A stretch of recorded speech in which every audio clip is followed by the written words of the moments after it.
জিজ্ঞাসা করা হচ্ছে, ভাইজান খবর কি? বলে, হুজুর এদিকে যা দেখতেছেন না, এই পুকুর পুষ্করি সবই আমার, ওইদিকে যা জমা জমি দেখতেছেন সবই আমার, ওইদিকে আমার ভাইয়ের, এইদিকে বাচ্চা চার, সবই যদি তোমাকে হয় আল্লাহর, তখন কে আল্লাহটা দেখতে গেলে 2 মিনিট হাঁটা লাগবে। কয় মিনিট? 2 মিনিট হাঁটা মসজিদের সামনে গিয়ে বলতেছে, হুজুর এখানেও আল্লাহর কিছু ছিল না, আমার চাচা আল্লাহ 10 শতক দান করছে, আর আমরা টাকা পয়সা দিয়ে আল্লাহ ঘর বানা দিচ্ছি। ফেরেশতারা বলতেছে, আল্লাহ যে দেশে তোমার জায়গা নাই, ওর চাচা দিলে তোমার জায়গা হয়, আর এরা টাকা পয়সা দিয়ে ঘর বানা দেয়, এই দেশের নাম কি?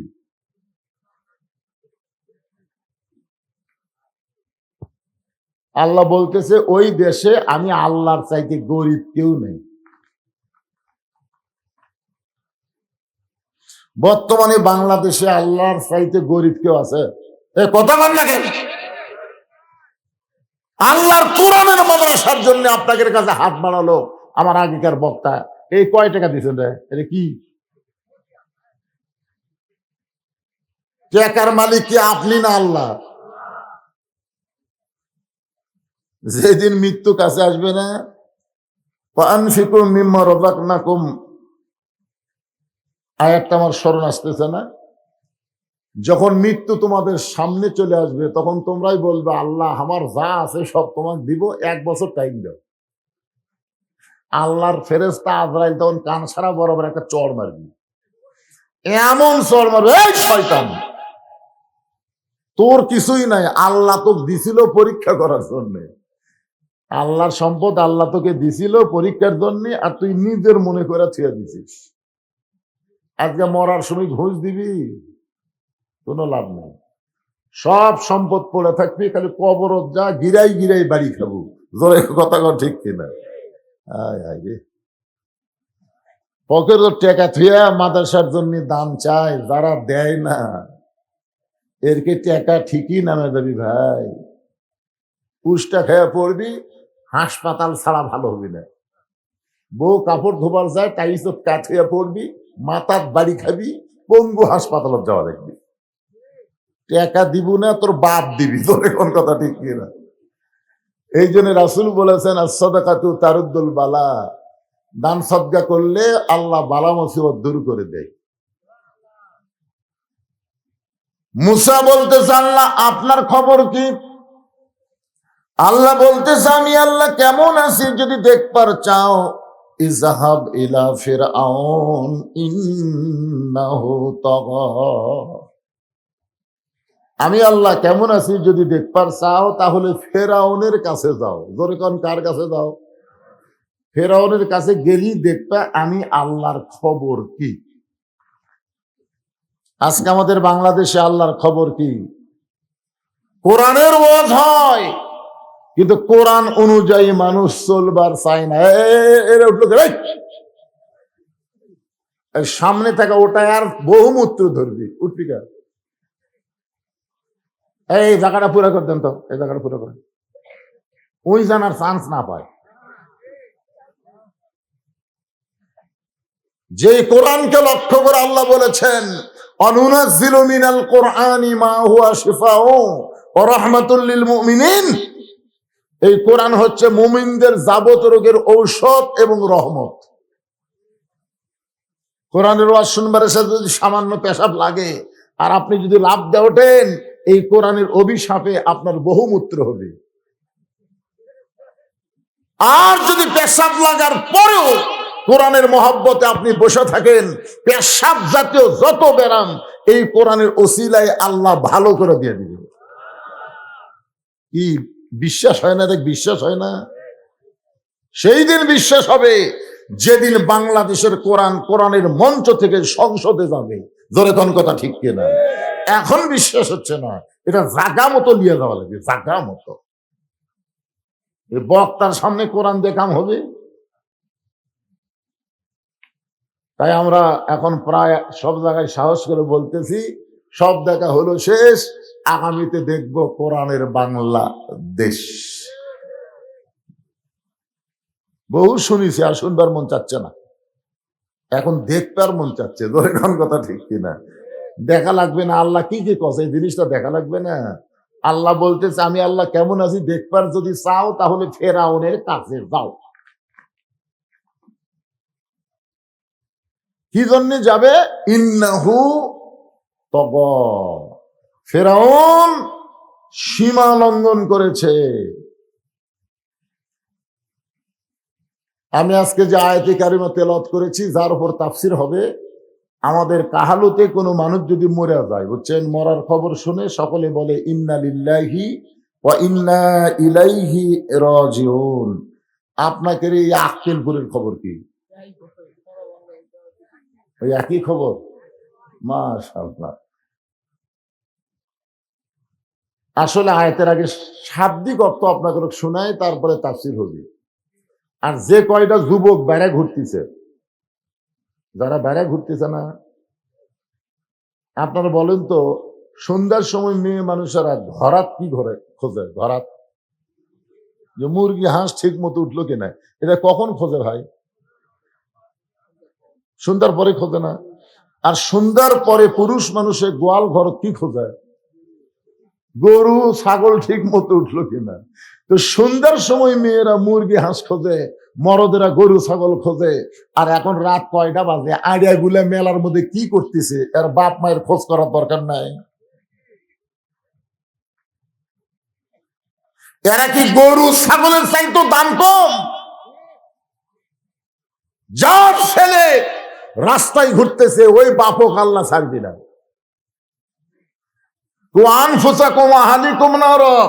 জাহান্নামের আগুন থেকে বাঁচতে গেলে একলাই বাঁচলে হবে না, আহাল পরিবার সমাজ এবং রাষ্ট্র সবাইকে নিয়ে আমাদের বাঁচা লাগবে। জোরে কর কথা ঠিক কিনা?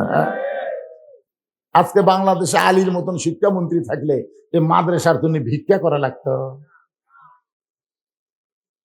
একদম বাগদম ঘোড়ারম সাদা ঢাক ঢোলক ঝাঁদর বাঁধা মুসলমানের দেশে বন্ধ করে দিয়ে আল্লাহর কোরআনের শিক্ষা চালু হতো। জোরে কোন কথা ঠিক কিনা?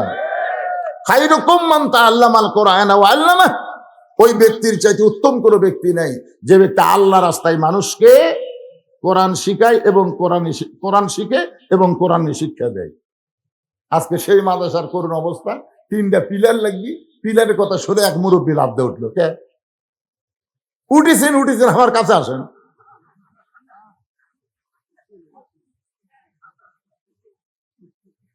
কি লগত নেবেন না বাকি নেবেন?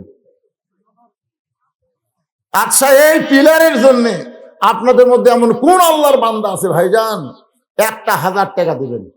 একটা করে 1000 টাকা দিব আমি, 1000 টাকা দিবেন নগদ ভাই, বাকি ভাই, বাকি দেখাতে চলবি না। বাকি বলে দেয় না, দেখছেন পিছন থেকে বাকি দেয় না। টাকা আছে পকেট নাই? দাও ময়না দাও। মাদ্রাসার পিলার বাবা, মাদ্রাসার পিলারে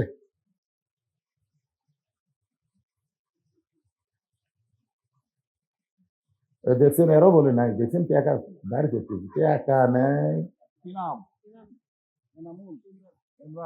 লিল্লাহে তাকবীর। মাদ্রাসার পিলারের জন্য সর্বপ্রথম একটা যুবক ইমরান 1000 টাকা দান করেছে। আল্লাহ তার দান কবুল করেন। ভাইদের নাম কি? না, প্রতিষ্ঠাতা হয়ে 1000 টাকা খাওয়া আছে। আপনি 10,000 দেন, বাকি শোন, আপনি তা বাকি প্রতিষ্ঠাতা টাকা কোনোদিন হেরাবি না। আমি তার বুঝতে পারিনি ভাই রে, মাদ্রাসার প্রতিষ্ঠাতা ভাই আমার 1000 টাকা নগদে দিছে। আরো 10,000 টাকার দাবি করলাম পিলারের জন্য। যাদের বাপ মা কবরে গেছে, বাপ মা মারা গেছে, বাপ মার কথা মনে করে এই মাদ্রাসায় একটা কোরআন শরীফ বাবদ 500 টাকা দান করা লাগবে। যাদের বাপ মা মারা গেছে ওই বাপ মার কথা মনে করে এই নবীর এতিম মাদ্রাসায় একটা কোরআন শরীফ দান করবেন।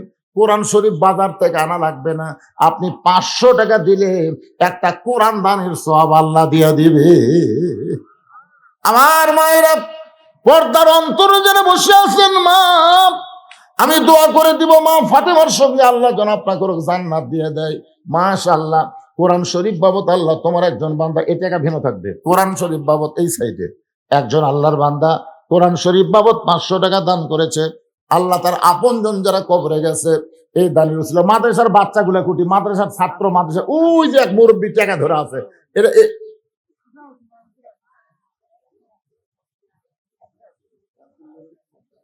কোনটা না, যে মুরব্বী টাকা দিল। আরে ব্যাগ নিয়ে যাবার কি কথা, এই ব্যাগের টাকাতে পিলের হবি।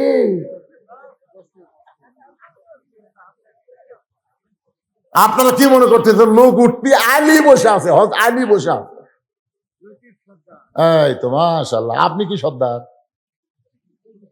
এই আপনি সর্দার কিছু দেন, সাকিদার কিছু দেন বাবা। নাই বকরত নাই।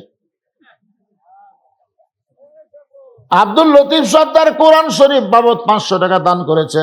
আল্লাহ তার দান কবুল করেন, আল্লাহ নেক নিয়ত নেক আশা পুরা করেন। জোরে বলে আল্লাহুম্মা আমিন। দেন ভাই, দেন দেন। এতগুলো মানুষের মধ্যে 100টা কোরআন শরীফ দিয়ে পারবেন না আপনারা? এমনও ব্যক্তি আছে 110টা কোরআন শরীফ 5000 টাকা দিবে। পৃথিবীর শ্রেষ্ঠ দান নবীর মাদ্রাসায় একটা কোরআন শরীফ বাবদ আল্লাহ রাসূল দেন দেন। একটু ইচ্ছা করেন, দেওয়ার মালিক কে? আপনারা খালি দিবেন। এই বাকি লেন তো, বাকি লেন আদায় হবে ইনশাল্লাহ। এই বাকির নাম ফাঁকি কয়া মানুষ অনেকে সাহস পাচ্ছে না, টাকা সবাই দিয়ে যাচ্ছে। তাই দেন দেন। আপনাদের মধ্যে 500 টাকা নাই? পৃথিবীর শ্রেষ্ঠ দান নবীর মাদ্রাসাত একটা কোরআন শরীফ। ওমা তুনফিকু মিন শাইইন ফি সাবিলিল্লাহি ইউওয়াফা ইলাইকুম ওয়া আনতুম লা তুজলামুন। কে রে ছেলে রে, তোরা এখনই দৌড় মারিস কে রে? জুমার দিনে সবার শেষে এসে আগে যায়। আপনারা কোন তো, এরা কি নামাজ পড়বার আছে? এরা আল্লাহর সাথে মশকরা করবার আছে। আসে শেষে, যায় আগে। কি দিল? আপনি বলছি কোরআন শরীফের টাকা এই দিক থোয়া লিখবি। এ পর্যন্ত 4টা কোরআন শরীফ হয়ে গেল। আরো 2টা কোরআন শরীফ বাবদ 500 টাকা পাওয়া গেছে। আল্লাহ কবুল করেন, আল্লাহুম্মা আমিন। দুনিয়ারই সম্পদ দুনিয়াতে রবে, ফকির হয়ে মানুষ কবরে চলে যাবে। আপনারা যে লোকটা আগে উঠলেন, আজকে এই মুহূর্তে যে লোকটা টাকা আদায়ের কথা শুনে আগে উঠলেন, ওই লোকটার দেখা দেখি যত লোক উঠবি, সমস্ত লোক ওটার পাপ আল্লাহর কান্দ তুলে দিবি। আপনারা কি বলতেছেন? মাদ্রাসাকে আপনারা ভাঙবেন? এই মাদ্রাসাকে আপনারা গড়বেন না ভাঙবেন? তো তাহলে মাদ্রাসা গড়বার গেলে ওঠেন কেন পারে? দিবার না পারেন বসে থাকেন। যারা দিচ্ছে তাদের দেওয়াটা নিজের চোখে দেখেন তো। আপনাকেও তো শেষে একটা চান্স দেওয়া হবে। 10 টাকা, 20 টাকা, 50 টাকা, 100 টাকা, যিনি যা পারবেন ব্যাগের মধ্যে তো আপনারাও দিবেন। কিন্তু আগে কোরআন শরীফ বাবদ আমি একটু চাইছি। আপনাদের মধ্যে কোরআন শরীফ দেওয়ার লোক নাই? তাহলে 500 টাকা দিবেন, একটা কোরআন শরীফ দান করার সব হবে। বাবা কান্দে, মা কান্দে, কবরেতে শুয়া দেখলি না রে দরদের বেটা একবারও আসিয়া। বাবা মাদ্রাসার তালবে ইলম কোথায়? তোমরা ভিতরে ব্যাগলে নামো। 10 টাকা, 20 টাকা, 50 টাকা, 100 টাকা, যিনি যা পারে যাও, সবাই দিবেন ভাই, সবাই দিবেন। আল্লাহর রাস্তায় দিবেন, একটু ধরে ধরে দিবেন। ছেঁড়া টাকা দান দেন না, তালি দেওয়া টাকা দান খবরদার ব্যাগত ফেলান না। এই তালি দেওয়া টাকা, ছেঁড়া টাকা আপাতত কিন্তু নিচ্ছে না। কেউ নিচ্ছে? দেখবেন একটা পান খাবার গেলেও নেয় না, চা খাবার গেলেও ধরে না, ওই টাকা ব্যাগের মধ্যে মেরে দিচ্ছে। আল্লাহ কোরআনে বলেছে, লান তানালুল বিররা হাত্তা তুনফিকু মিম্মা তুহিব্বুন। তুমি যেইটাকে সবচেয়ে বেশি মহব্বত করো ওইটাই তুমি আল্লাহ দিয়ে দাও। কারণ এইটা আল্লাহর দরকার নাই, এটা তোমারই দরকার। তোমার জন্য আল্লাহ জান্নাতের ব্যাংকে অ্যাকাউন্ট খুলে রাখছে। যেটা দান করবেন ওইটাই আপনার নিজের। আর সহায় সম্পত্তি, বাড়ি গাড়ি যা কিছু রাইখা যাবেন, সব অপরে ভোগ করবে, নিজের জন্য কিছুই থাকবে না। ধান দেন, চাল দেন। এই মাদ্রাসায় ধান দিবেন, ইরির ধান হলে দিবেন। 1 মণ 2 মণ ধান লেখা দেন। এই যে কাগজ কলম নিয়ে নামছে, আপনার লেখা দিবেন যে আমি এই মাদ্রাসায় আল্লাহর রাস্তায় আমার আবাদ হলে 1 মণ ধান দান করব। এই মাদ্রাসা কেমনে চলবে ভাই যদি আপনার দানের হাতটা গুটাইলেন? সবাই দান করবেন। দানকারী গো পিতা মাতা, সুখে রাইখো কবরে, নূরের টুপি পরাইয়া উঠাবেন রোজ হাসরে। দোয়া করদম, দোয়া করদম, বাদারগাহে এলাহি হায়াত দৌলত এলমে দারাজি। এই যে প্রধান অতিথি যাওয়ার সময় একটা ফিস করে একটা কথা কয়ে গেল যে কে যাবে 1,00,000 টাকা দিবার আছে, সবার জন্য ফ্রিতে কোরআন শিক্ষা। আর দ্বিতীয়ত হচ্ছে ঈদ উল ফিতরের আগে গরিব দুঃখীদের মাঝে সীমায় চিনি বিতরণ। এরপর যদি আমাদের ফাউন্ডেশন থেকে কিছু বেশি কিছু কালেকশন করা যায়, তাহলে আমরা 5 বস্তা থেকে আরো বেশি কিছু মাদ্রাসায় দেওয়ার চেষ্টা করব। আমরা দোয়া করব, কি সুন্দর নাম আর নূর, আল্লাহ নূরে মোনাওয়ার করে দাও, জোরে কোন আমিন। মাশাআল্লাহ, কত সুন্দর প্রোগ্রাম তারা নিয়েছে, আল্লাহ কবুল করুক। পিয়াস কোরআন শরীফ বাবদ 500 টাকা দান করেছে, আল্লাহ দানকে কবুল করেন, সকলে বলে আল্লাহুম্মা আমিন। অত্যন্ত গুরুত্বপূর্ণ কথা, বর্তমান বাংলাদেশের প্রেক্ষাপটে চাষতলে আমাদের 5 পেরে গল্প শুরু হয়ে গেছে।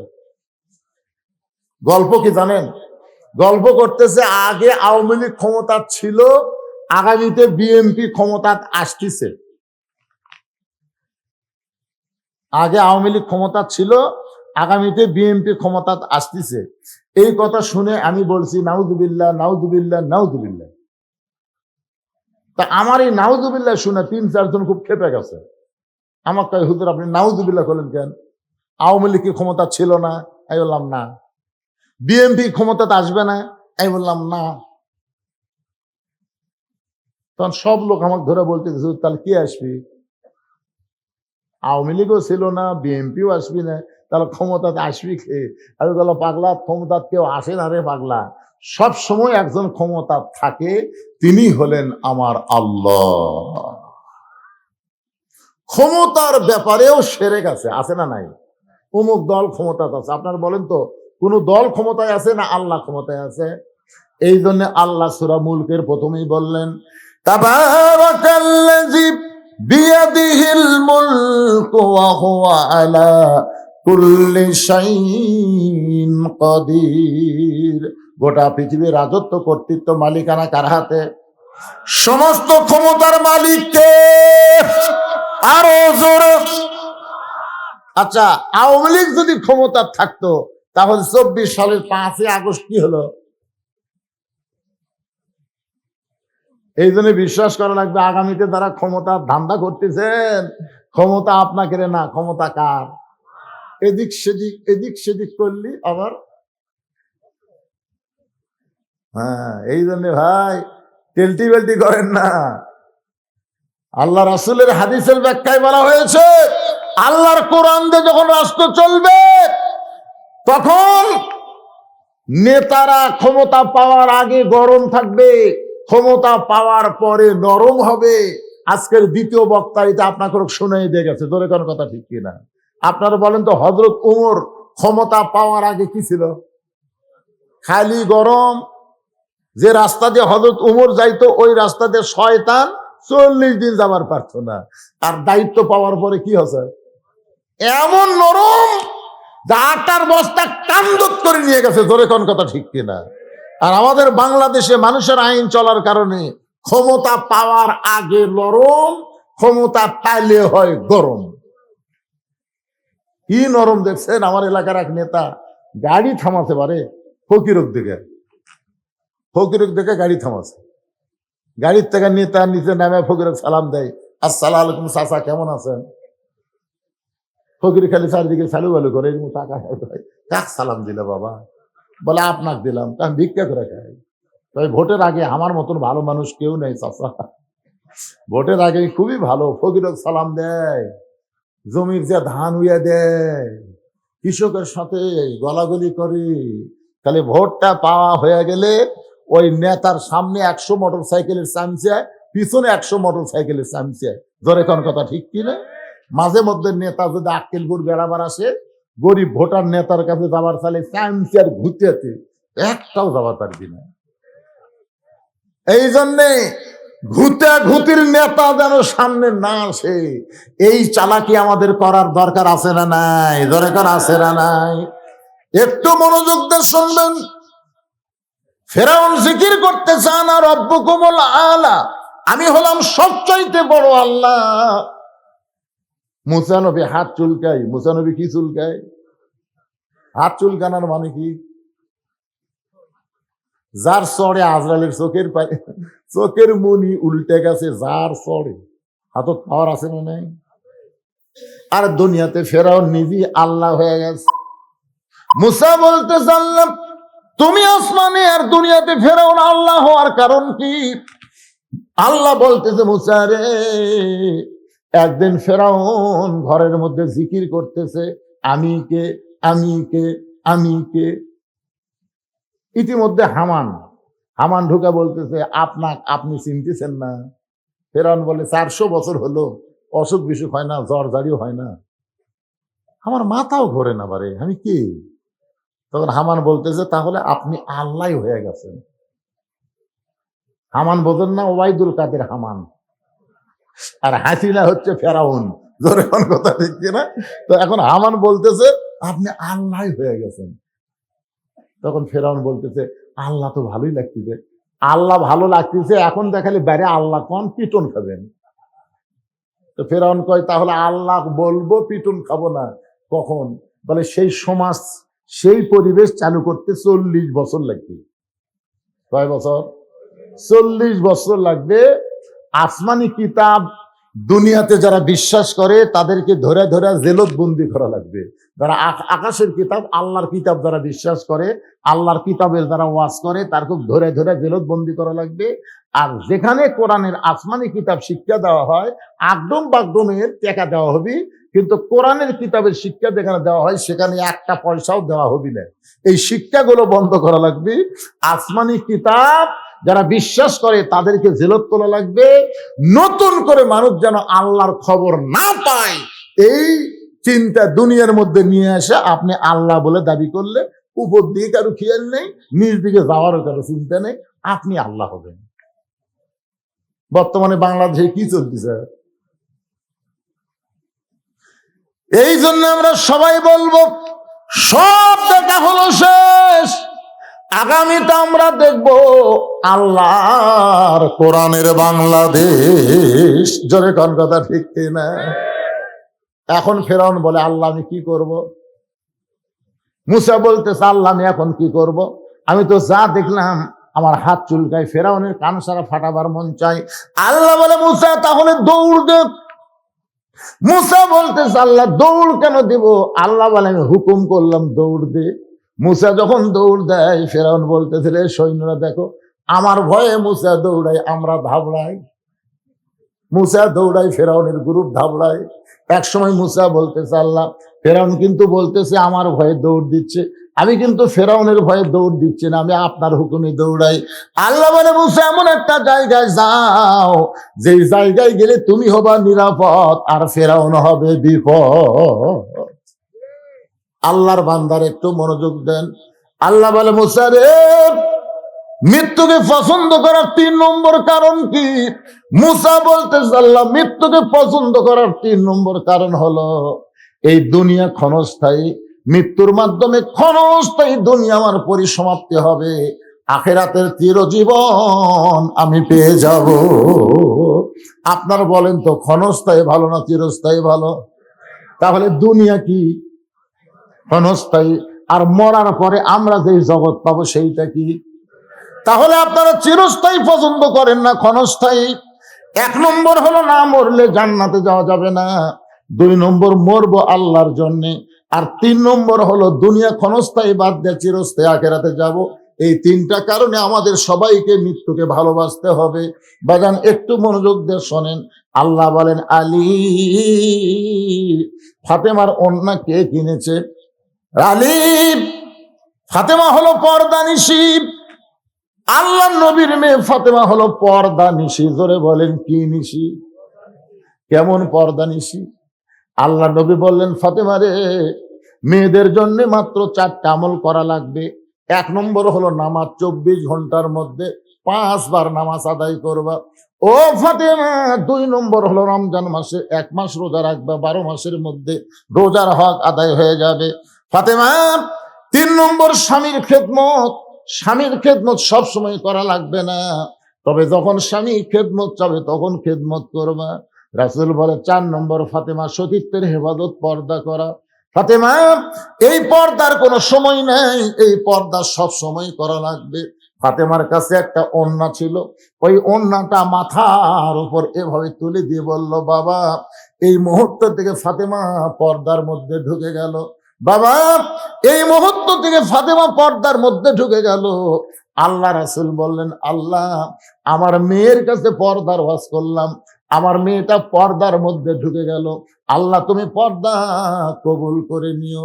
ফাতেমার পর্দা আল্লাহ এমন কবুল করেছে, এক সময় আল্লাহ তাআলা নবীকে জানাই দিল, নবী গো আপনার ফাতেমা পর্দানিশী হওয়ার কারণে আমি আল্লাহ তাআলা ফাতেমার জন্য একটা ডিগ্রি দিয়ে দিলাম।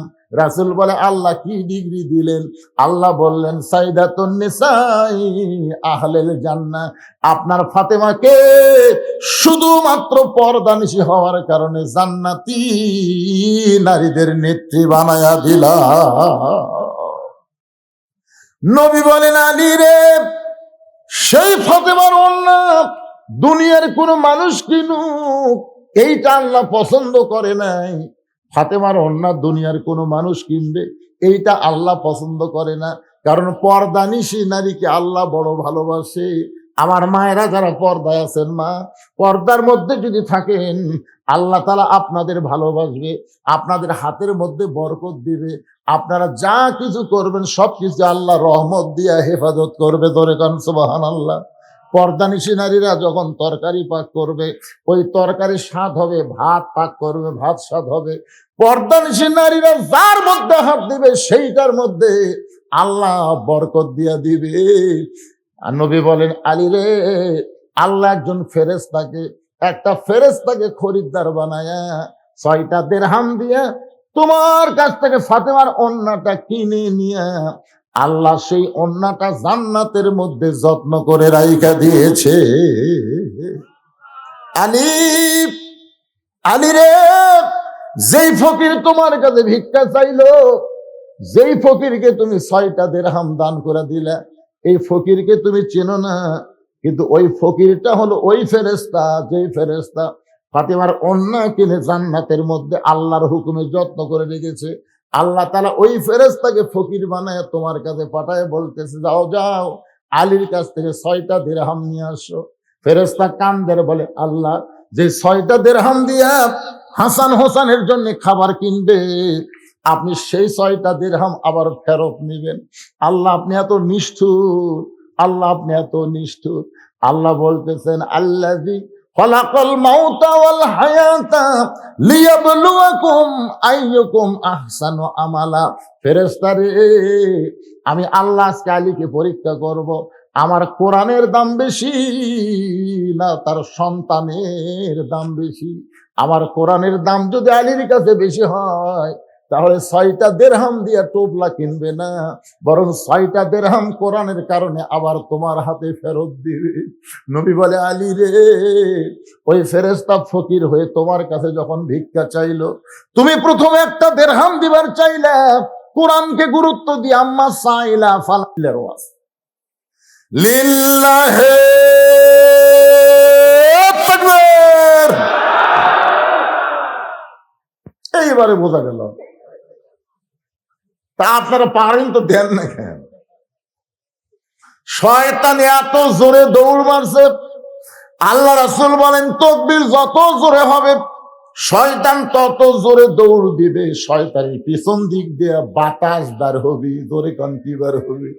আপনার যে তাকবীর দিচ্ছেন শয়তান বায়ু ছেড়ে দৌড় মারবে। হায় হায় হায়, এই এলাকার মধ্যে থাকা চলবে না রে। এখন আল্লাহ কেমন আছে? মুসা নবী দেখবার যাবে ফেরাউনের কাছে। ধরে কান কার কাছে? এই জায়গাটায় রেখে আমি এখন চলে আসলাম ইন্না লিল্লাহর পরে। আমার এক ভাই বললেন, মরাটাই হলো সবচাইতে বড় বিপদ। কিন্তু আল্লাহ কোরআনে বলেছেন, ইয়া আইয়ুহাল্লাযীনা আমানুত্তাকুল্লাহা হাক্কা তুকাতিহি ওয়া লা তামুতুন্না ইল্লা ওয়া আনতুম মুসলিমুন।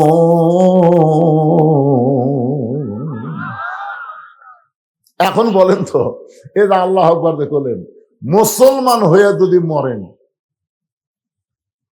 তাহলে বিপদ না রহমত? হ্যাঁ, তাহলে মরা বিপদ কেমনি হলো? তুর পর্বতে মুসা নবী দাঁড়িয়ে আছে। আল্লাহ বলে, মুসা তুমি মনে হয় কিছু বলবার চাও। মুসা বলতেছে, আল্লাহ আমি একটা মারাত্মক কথা বলবো, আপনার রাগ করা চলবে না। আল্লাহ বলে, মুসা কি এমন কথা বলবে? মুসা বলতেছে, আল্লাহ আমার যা আছে আপনার তা নাই। আল্লাহ বলে, মুসা তোমার এমন কি আছে যেটা আমি আল্লাহর নাই? মুসা বলতেছে, আল্লাহ আমার মৃত্যু আছে কিন্তু আপনার মৃত্যু নেই। আল্লাহ বলে, মুসা মৃত্যু তোমার কাছে কেমন মনে হয়? মুসা বলতেছে, আল্লাহ দুনিয়ার জীবনে যত নিয়ামত আপনি দান করেছেন তার মধ্যে উত্তম নিয়ামতের নাম হলো মৃত্যু। আপনি আমাকে দুনিয়াতে যা দিছেন তার মধ্যে উত্তম নিয়ামতের নাম হলো মৃত্যু। আল্লাহ বলে, মুসা মানুষ দুনিয়াতে গেলে মরবার চায় না, আর সেই মৃত্যু তোমার কাছে উত্তম মনে হওয়ার কারণ কি? মুসা বলতেছে, আল্লাহ কারণ হলো তিনটা। জোরে বলেন কয়টা?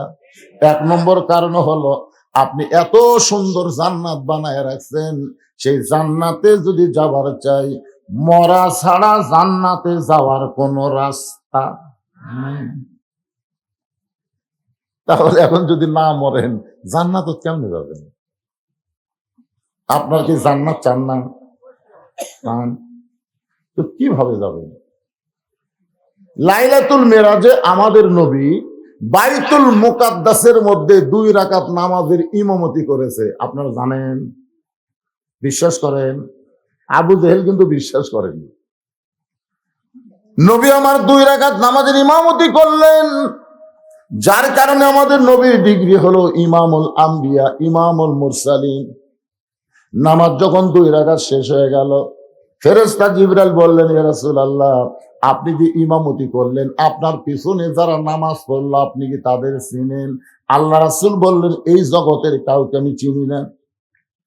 ফেরেশতা জিবরাইল বললেন, 1,24,000 নবী রাসূল আজকে আপনার পিছনে ইক্তেদা করলো, আপনি হলেন ইমামুল আম্বিয়া, ইমামুল মুরসালিন। আল্লাহ রাসূল বললেন, জিবরাইল ভাই এতগুলা নবী রাসূল যখন আমার পিছনে ইক্তেদা করলো, আমি একটু সবাইকে দেখতে চাই। জিবরাইল বললেন, আপনি যা বলবেন তাই, আপনি যা বলবেন তাই, আপনি যা বলবেন আল্লাহ সাথে সাথেই সেটা গ্রহণ করবে। ধরে কন সুবহানাল্লাহ। বিশাল একটা মেম্বর আনা হলো, ওই মেম্বরে আল্লাহ নবী দাঁড়ালেন। আমাদের নবী দাঁড়ায় সমস্ত নবীদের দিকে তাকায় আছেন। সমস্ত নবীরা আমাদের নবীর দিকে তাকায় আছে। সুবহানাল্লাহ কবেন না? আমাদের নবী সমস্ত নবীর দিকে তাকায় আছে, যেরকম আমি আপনাদের সবার দিকে তাকায় আছি, আপনারা সবাই আমার দিকে তাকায় আছেন, আছে না নাই? হঠাৎ আল্লাহর নবী দেখতে পাইলেন সমস্ত নবীর চেহারা আলোকিত, কিন্তু একটা নবীর চেহারার মধ্যে কোনো আলো নাই। নবী বললেন, জিবরাইল সবার চেহারায় আলো দেখতে পাই কিন্তু ওই নবীর চেহারার মধ্যে আলো নেই কেন? জিবরাইল বলে, হুজুর আপনি তাকে কাছে ডাইকে জানতে পারেন। আল্লাহ নবী তাকে কাছে ডেকে বললেন, আপনার নাম কি? বলে, আমার নাম হলো ঈসা আলাইহিস সালাম। নবী বললেন, সমস্ত নবীর চেহারার মধ্যে নূর দেখি, আলো দেখি, কিন্তু আপনার চেহারার মধ্যে আলো নাই। ঈসা বলতেছেন, সমস্ত নবীরা জান্নাত থেকে আপনার পিছনে এসে নামাজ পড়লো, আর আমি ঈসা জান্নাত থেকে আসতে পারি নাই। রাসূল বললেন, সবাই জান্নাত থেকে আসলো, আপনি কেন আসলেন না? ঈসা নবী বলতেছে, এখন আমার মরণই হয় নাই, না মরলে জান্নাতে কেমনে যায়? এখান থেকে বোঝা গেল জান্নাতে যাইতে গেলে মরা। কথা কয় না সবাই। আমি যেই বলবো জান্নাতে যাইতে গেলে কি চাই, আপনার জবান করে বলবেন মরতে চাই। জান্নাতে যাইতে গেলে কি চাই? আরো জোরে জোরসে বলুন।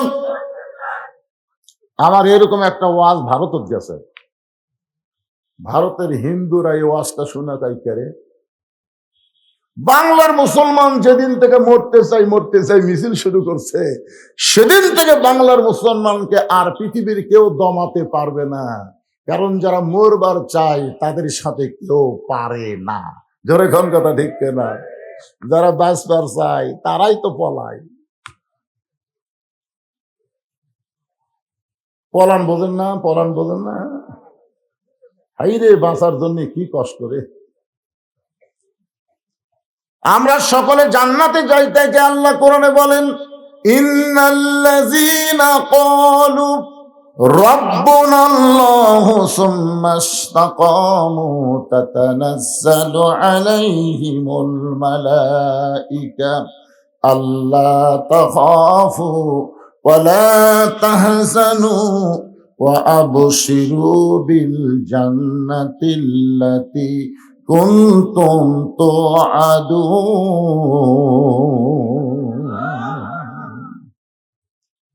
এই যে আল্লাহু আকবার বলেন, এই আয়াতের অর্থ জানেন? আপনার যখন মৃত্যু হবে, আপনি যখন মৃত্যুর বিছানায় পড়ে যাবেন, তখন আল্লাহ তাআলা দুটো ফেরেশতা আপনার কাছে পাঠাবে। দুইটা ফেরেশতা এসে বলবে, আল্লাহ তাখাফু, তোমার কোনো চিন্তা নাই, ওয়ালা তাহজান, তোমার কোনো চিন্তা নাই, কোনো টেনশন নাই, তোমার কোনো ভয় নাই। রে আল্লাহর বান্দা, এই মৃত্যুর বিছানা থেকে তুমি কোথায় যাবা? বলে, আমি মরে গেলে আমি কবরে যাব। ফেরেশতা দুইটা বলবে, তোমার দেহ যাবে কবরে, কিন্তু তোমার কবর হবে না। তোমার রূহটা আল্লাহর হুকুম পালন করার কারণে ইল্লিন নামক জান্নাতের বাগানে জায়গা হবে। তখন মৃত্যু মুমূর্ষ ব্যক্তি বলবে, ভাই তোমরা কারা রে? আমাকে এত সুন্দর সংবাদ দিচ্ছে, মরার বিছানায় তোমরা কারা? বলে, আমরা হলাম তোমার সবচাইতে আপনজন রহমতের ফেরেশতা। তো তোমরা যতই সান্ত্বনা দাও, আজরাইল কোথায়? আজরাইল কোথায়? যে আজরাইল মানুষের জান কবজ করবে কষ্ট দিয়ে, সে আজরাইল কোন জায়গায়? ওই দুই ফেরেশতা বলবে, ওই যে দেখেন দাঁড়ায় আছে। মৃত্যু মুমূর্ষ ব্যক্তি তাকায় দেখবে, তার চাইতেও আজরাইল খাটো। যার জান কবজ করবার হচ্ছে, তার চাইতেও আজরাইল কি? কি দেখতেছি আমি? সারা জীবন ওয়াজ শুনছি, সব দরিয়ার পানি আজরাইলের মাথা দিলেন নাভি পর্যন্ত ভিজবি না। আরে বোম বাটু, এটা আজরাইল। তখন ফেরেশতারা বলবে, ঠিকই আছে ভাই, আজরাইলের মতোই আজরাইল আছে, কিন্তু আল্লাহ তাআলা আপনার চোখে দুইটা লেন্স লাগাই দিছে, যে আপনি যে আল্লাহর ভয়ে আল্লাহর গোলামি করেছেন, সেই আল্লাহ ছাড়া অন্য কারো ভয় যেন আপনার কলিজায় না আসে, এই জন্য বড় আজরাইলকে ছোট করে আপনার সামনে পাঠাইয়া দিছে। আপনি জানেন, মাটির আদমকে আল্লাহ সৃষ্টি করিয়া ঘোষণা করিলেন আল্লাহ শ্রেষ্ঠ বলিয়া। তাই নূরের ফেরেশতা করে মানুষকে সেজদা, সবার চেয়ে দিলেন মাটির মানুষকে সম্মান। প্রত্যেকটা মুসলমান যারা হবে, তাদের মৃত্যুটা এমন ভাবে হবে, রাসূল বলেছেন, মায়ের স্তনের দুগ্ধ পান করতে করতে সন্তান যেমন ঘুমায়া যায়, তেমন ভাবে দুনিয়া থেকে তাকে ইল্লিন নামক জান্নাতের বাগানে নিয়ে যাওয়া হবে। সবাই সুবহানাল্লাহ অন্তর থেকে করছেন না? মানে এতদিন মরার যে ভয় হুজুরা দেখাছে, ওরে বাবা রে। একটু মনোযোগ দিয়ে শোনেন, আল্লাহ বলে, মুসা, মৃত্যুকে পছন্দ করার 2 নম্বর কারণ কি?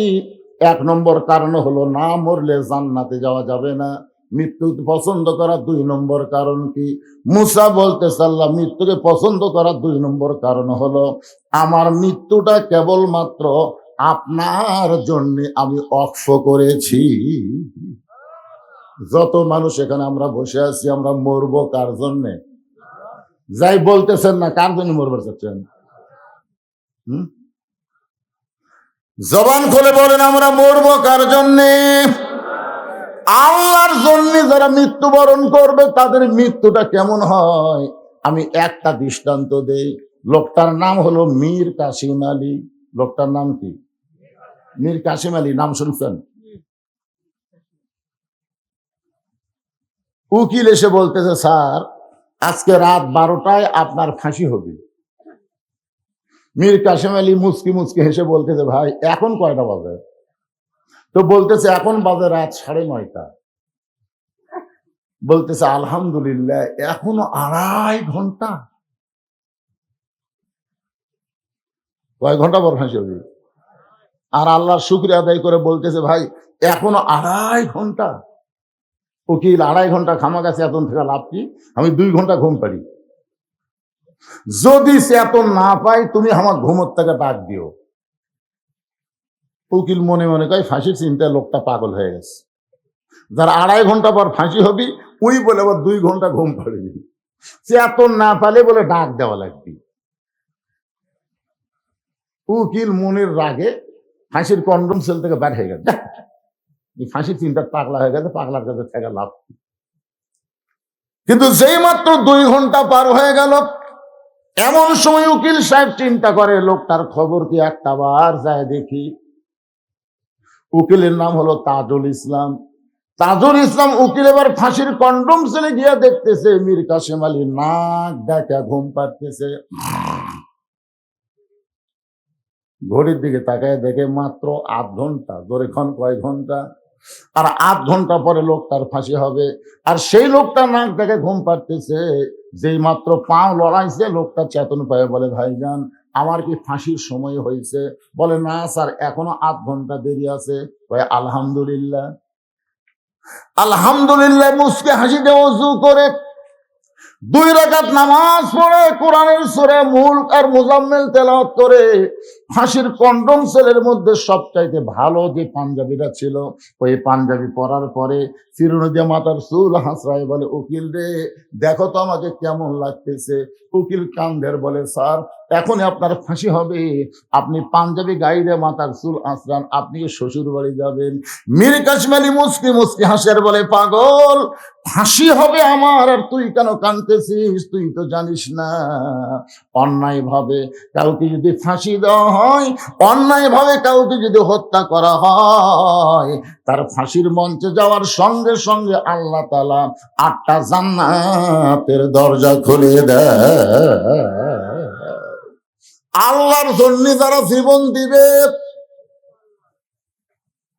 তাদের নাম হবে হোসাইন। আল্লাহর নবীর নাতির নাম হলো হোসাইন। জীবন দিয়েছে কার জন্যে? এজরে কন্যা কার জন্যে? আল্লাহর জন্য জীবন দিয়েছে। কারবালার প্রান্তরে হোসেন রাদিয়াল্লাহুকে হত্যা করার পর দেহ থাকলো কারবালার প্রান্তরে। একটু মনোযোগ দিয়ে শোনেন, মাথা কিন্তু আর কারবালার প্রান্তরে রাখে নাই। জিয়াদ নামে একজন পাপিষ্ট ওই মাথাটা গামলাই করে নিয়ে গেল ইয়াজিদের দরবারে। ইয়াজিদ তখন ক্ষমতার চেয়ারে বসেছিল। জিয়াদ ইয়াজিদকে খুশি করার জন্য ওই হোসেনের মাথাটা ইয়াজিদের সামনে যখন দিল, ইয়াজিদের হাতে একটা লাঠি ছিল, ওই লাঠিটা হোসেন রাদিয়াল্লাহুর মুখের মধ্যে ঢুকায় বলে, হোসাইন খালি জেদ করে তুই শেষ হয়ে গেলি। শুধু জেদ করলি তোর নানার ইসলামকে বাঁচানোর জন্য, আমার হাতে বায়াত গ্রহণ করলি না। আজকে দেখ তোর দেহ আছে কারবালায় আর তোর মাথা আছে দামেস্কে। মুখের মধ্যে লাঠি ঢুকাইয়া ইয়াজিদ যখন তিরস্কার করতেছে, হোসাইন আমি ইয়াজিদ সিংহাসনে বসে আছি আর তুই হোসাইন শেষ হয়ে গেলি, তুই শেষ হয়ে গেলি, তুই শেষ হয়ে গেলি। 3 বার যখন এই কথা বলেছে, ইয়াজিদের সামনে যত মুসলমান বসে আছিল সবাই মাথা নিচু করে আছে। সবাই কি আফসোস করতেছে? আফসোস করতেছে কিন্তু, কারণ মাথা তুললি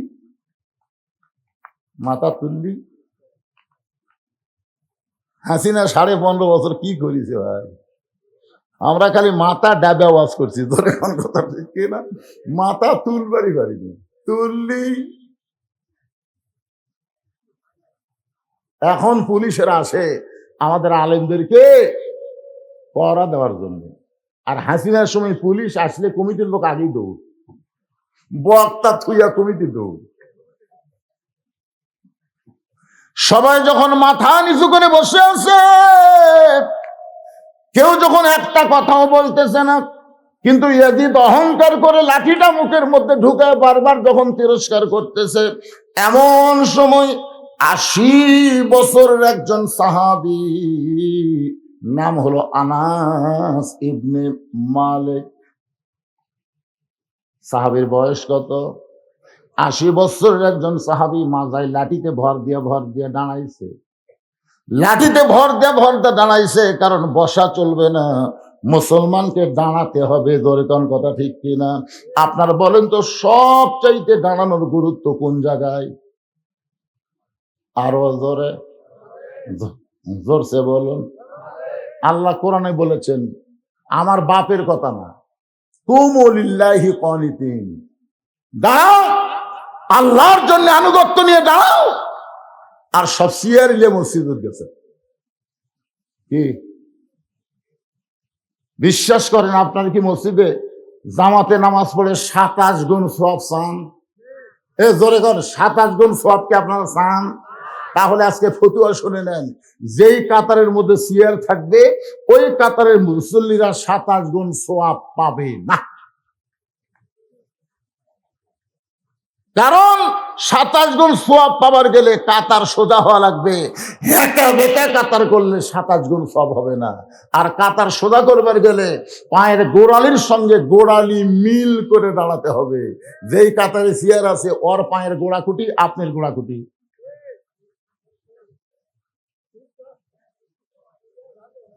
এই কথাটা 27 গুণ সওয়াব যদি আপনি চান, যদি না চান তো সিয়ার দিয়ে থাকেন, অসুবিধা কি? এই যে গন্ডগোলের কথা আপনার, এই যে ভয় খাচ্ছেন, এই যে ভয় খাচ্ছেন, সামান্য 2 লোক জুতা চুরি করে, আর এই 2 চোরের ভয়ে সব মুসল্লি জুতেলে মসজিদের মধ্যে ঢুকছে। আপনার কন্ত চোরের সংখ্যা বেশি না নামাজের সংখ্যা বেশি? 2 চোর ভরে বগুড়া বড় মসজিদের সাইডে যায় 2 চোর, বুকত হাত দা খাবাচ্ছে আর বলতেছে আমাদের ভয়ে সব জুতা ভিতরে ঢুকছে। শালা মাত্র 2টা চোর সিনার থাবাচ্ছে। খালি একবার মসজিদের সিয়ার সব বার করে বারান্দা থোবার পারলে, সবাই যদি বলে আমরা 27 গুণ সওয়াব চাই, আমাদের কাতারে কোনো সিয়ার থাকবে না।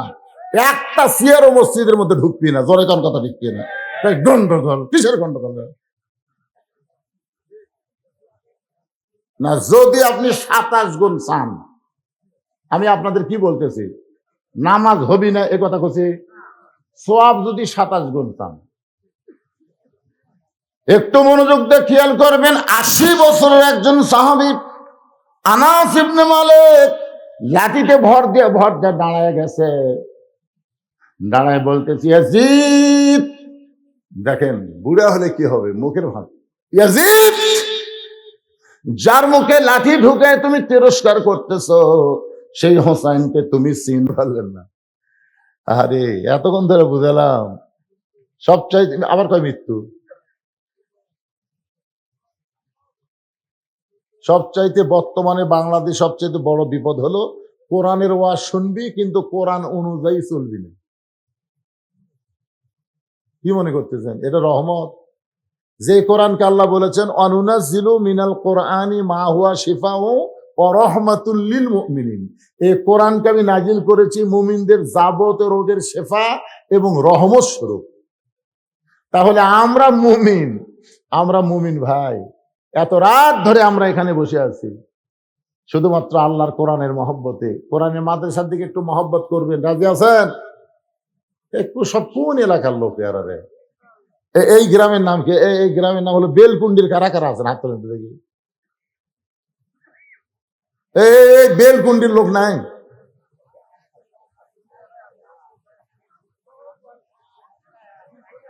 তাহলে বেলকুন্ডির বাইরে আর কারা কারা আছেন তার একটা হাত তোলেন তো। বেলকুন্ডির বাইরে সব লোকই বাইরে, তাই তো আমি কই এত চিল্লাই।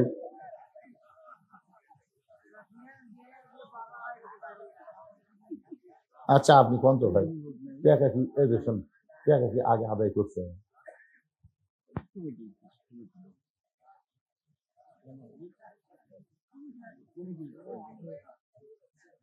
কমিটির লোকের এখন দিবি নাই তো, একটাও নেই। তাহলে আপনি বেলকুন্ডির লোকই নাই।